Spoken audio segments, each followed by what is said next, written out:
Tunatoa na Mheshimiwa Rais jamani. Dr. Mwinyi oye. Hii nikasema Dr. Mwinyi, lakini na mimi na mama naye atatoa salamu za mama.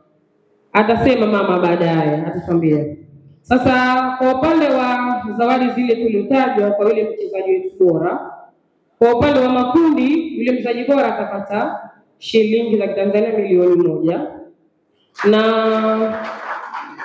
kwa upande wa robo na nusu fainali watapata milioni 2 mchezaji bora, na kwa upande wa fainali atapata milioni 3.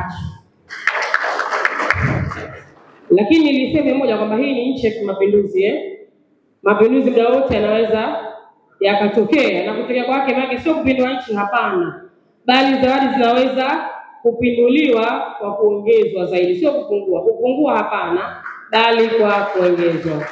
Kwa hiyo room ipo, na kwa sababu ndio tunatangaza hapa, tunaamini kwamba kuna wadau wengi ambao watataka na wao kumunga mkono Mheshimiwa Rais wetu Daktari Hussein Ali Hassan Mwinyi.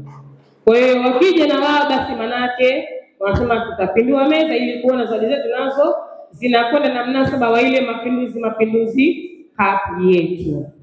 Na kwa upande wa ushindi ule wa jumla, mshindi wetu wa kwanza na mshindi wetu wa pili si ndivyo jamani? Mshindi wa kwanza akasijui ni atakuwa kama ile alitaja juu yangu hapa Famau, siwezi jua, lakini tusubiri tuone kizuri cha jiuza. Nani atachukua? Tutakuja kuona mambo yakianza. Mshindi wetu wa kwanza kwa mwaka 2026 atapata shilingi za Kitanzania milioni 150 plus kikombe cha ushindi, au sio?